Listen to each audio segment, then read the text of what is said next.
I think there is great magic that happens when animals connect with humans and humans connect with animals. And there is a softening which facilitates great recovery. But what we're talking about here was something that I hadn't seen happen before. The idea was, hey, we need to tap into the lived experiences of animals too. And we need to find a mutual gain here between animals and humans, that there were so many parallels, that animals were experiencing mental and physical health problems just like humans were. That what would happen if we taught humans how they could support animals, and that animals could learn from humans and humans could learn from animals. That was the idea of the program. So when you talk about evidence, although there was an evidence base around animal-assisted therapies and a lot of things have been done in that space, we wanted to extend that and in some way turn it on its head. We wanted to respect animals as living creatures, living beings, just as humans were. They were going through the same kinds of experiences that humans were as well. So when we started about 5 years ago, it was a fairly unique program for the RSPCA to take part in. Obviously the core work of the RSPCA is animals, but we also recognise that where there's animal welfare issues, there's often related human welfare issues. Yeah, most certainly animals benefit throughout the whole program. Either the animals that we have in care or even animals that the participants own. We'll often get feedback from them. I didn't realise my dog was scared in this situation, but you've taught me about those sorts of things, and now I've changed this and he's not scared of that anymore. So seeing benefits in their animals is awesome, but also here in our shelter we see lots of improvements in the animals. We do a range of different activities. We do activities with reptiles and learn about being able to identify different sort of mental health signs and symptoms within them. We look at enrichment for cats, dogs and birds. We look at mental health signs and signals in horses. So there's a range of sort of different activities that we do throughout the program, and each program that we run is slightly different.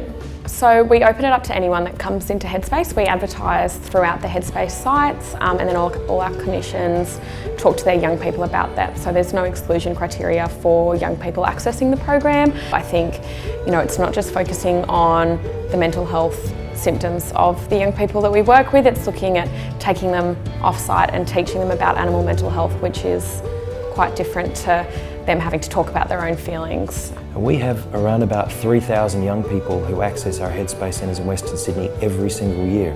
At the moment we run around about maybe 4 or 5 programs. Each one has around about 20 young people attending. We have a wait list of about 60 people long.